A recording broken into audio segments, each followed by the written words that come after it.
Preview. Preview. Preview. Ngor Mack Thiam, le président GIE Nanor Diofior. Fii ñu nekk nii mooy la vallée de Mbourwaay. Vallée de Mbourwaay c'est entre Kobongoy, Fadial, Soudiane ak Ngariñ ak Diofior.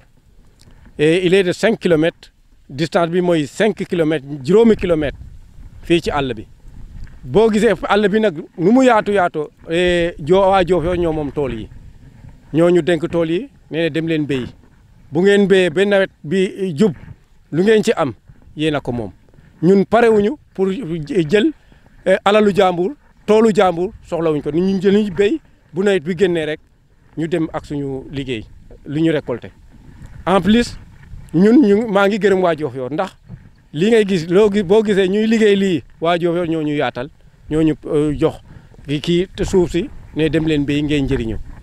Développement dëkk nag wala ak réew waa dëkk bi ñoo koy yor ñu bëggoon waa Diofior ñëpp ñu mobiliser wu ñëw adhéré ñu jox leen jiw jox leen engrais ñu béy tool yi ñu mën a am autosuffisance en riz ndax fi mu nekk nii Diofior rek moo ma ñor Fatick moo ma ñor Sénégal moo ma ñor. waaw exactement li nga wax moom kontaan naa ci ndax fi mu ne nii gouvernement bi ñu ngi ñuy indi ay matériel ndax gis nga liggéey bi boo liggéeyee mu mel nii télévision ñëw comme yow mii ngeen ñëw téléviser ko médias yi jël ko xam nga ne bu déwénee ñu jox ñu ay matériel ba ren ñii jox nañ ma moissonneuse boo xam ne machine boo xam ne boo ko dugalee fii tool bi nu mu yaatoo benn fan rek mën na ko góob mooy moissonneuse en riz.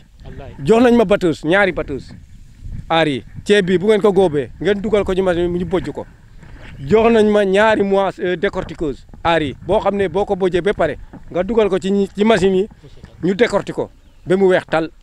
En plus de ça jox nañ ma motoculteur boo xam ne ànd na ak ñaari kii ñaari ileer yoo xam ne ileer beneen bi mooy tracteur la bu ndaw beneen bi nekk machine boo xam ne day griller suuf si.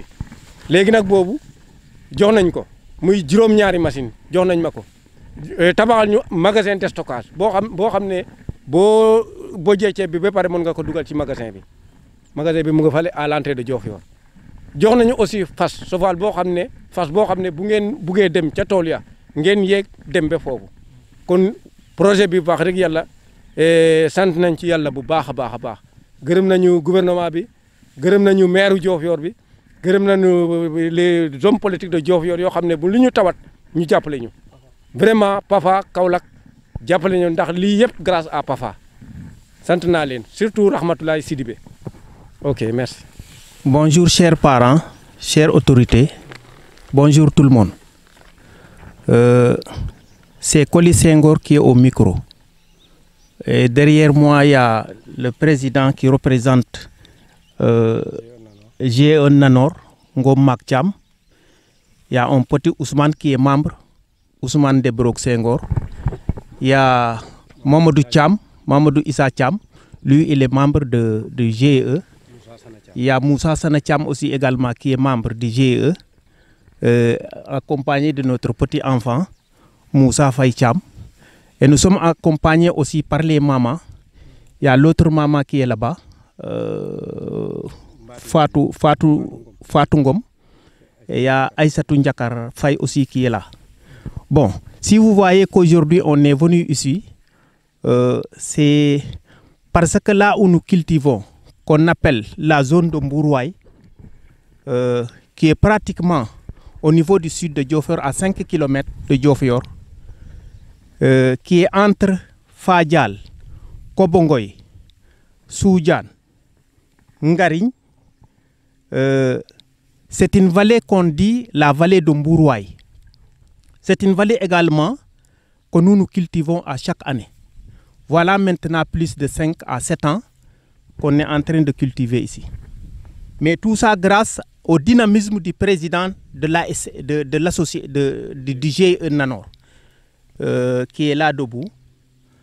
Et là, on dit qu'on le remercie et on remercie tous les gens qui soutiennent Ngor. Parce que lui, avec son dynamisme, les autorités on vit que lui, on peut aller avec lui. Et aujourd'hui, si on voit au Sénégal, on sait que le gouvernement, ce qu'il fait, c'est aller dans le sens d'accompagner les agriculteurs au niveau de leur travail. Nous, maintenant, on est apte à aller travailler.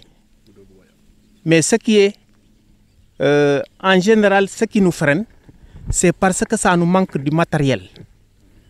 Surtout les tracteurs. Surtout les tracteurs.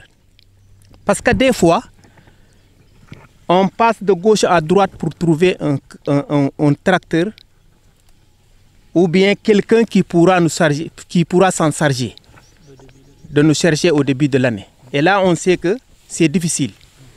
Des fois, ils sont pris par les grands travaux. Finalement, avant que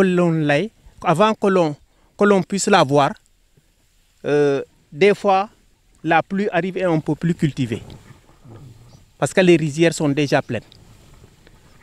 Et nous maintenant, à commencer par le maire de Diofior, Youssou Diom, et toute son équipe, on les remercie et on leur demande encore de nous aider et de nous accompagner à plus forte raison ce qu'ils font avec nous. Parce qu'il faut dire que tout le matériel qu'on a reçu, c'est par l'intervention de la main du maire et de son équipe que nous n'avons pas eu de problème. Ceci étant, je peux dire qu'ici, l'autosuffisance alimentaire dont on parle au niveau de Diofior, au niveau du Sénégal et au niveau du monde, je dis que si tout le monde faisait ce que nous faisons aujourd'hui, peut-être qu'on ne peut pas dire qu'il n'y aura pas d'autosuffisance alimentaire, mais ce qui est sûr, il y aura une diminution. Par exemple, si on prend l'exemple de cette rizière, on peut dire que 2 à 3 ans, son propriétaire, à savoir Ngor, ne va plus acheter à la boutique du riz pendant 2 à 3 ans. Et même les autres, Ce qu'on demande maintenant, c'est que les jeunes qui se trouvent au niveau de ce village-là, au niveau de cette commune, à Diofior, et même aux alentours, on les appelle à venir nous accompagner à notre dynamisme. Parce qu'on sait que, avec ça, l'autosuffisance alimentaire, ce que le président a dit, on va régler ça à notre côté. Et si on dit jeunes, il faut penser aux femmes. Parce qu'il y a les grandes mamans aussi qui ne restent pas derrière. Et d'ailleurs, ils sont là avec nous. Ils se sont éparpillés au niveau de leur rizière. Mais ce qui est sûr, eux également, ils travaillent comme nous. Elles travaillent comme nous. Honnêtement, il faut voir que c'est par manque de moyens seulement que ça reste jusqu'à présent. Mais si tout le matériel est là, on sait que l'autosuffisance alimentaire va être en règle. Honnêtement. Et là maintenant, on lance un appel, à commencer par les autorités de la commune, jusqu'aux autorités les plus hautes, à savoir le président de la République, en l'occurrence son Excellence M. Macky Sall. Donc nous, on lance un appel à toute bonne volonté également pour qu'il puisse venir à notre aide. Voilà. Et on remercie tout le monde. Bismillahirrahmanirrahim. Ino ngidma nun nuno Diofiora fo xaɓiden fop ino ngidma den mais ke i mbodu xay mbele projet ne GIE Nanor de Diofior accompagné de son président Ngom Mak Thiam, Makoli Senghor Moussa Thiam et Ousmane Senghor tout. Bon, mais que xay vraiment keke i nge'andoor na ino fop nu nge'an i pas fu taku liggéey rek a re i mbaɗa ten tous koy a refa ngene autosuffisance comme ne den leetuna i mbaɗe tene comme ka o kiina jegna walam ka i nqooxa rek pour njiriño ino fop ino Diofior fop i remercier a pel keke den laya pel ke raɓoor we comme ne Ngor a leetuna xator i ka i nqooxa rek pour tout simplement in na Diofior fu Sénégal fop et vraiment lancer a aussi a jega projet lakas ne reena meen Ngom Maak xo remercier an en passage oxane ena Babou Fandeb Babou Ñing i vraiment ten re maaga acteur mais ten dimbale un neke bo ge'ano maalo fe variété fe ke te changer na et a changer an mais c'est bon ici parce que riz de Bafonre to ge ane te jigditna i ke i ngeɗa dal ten re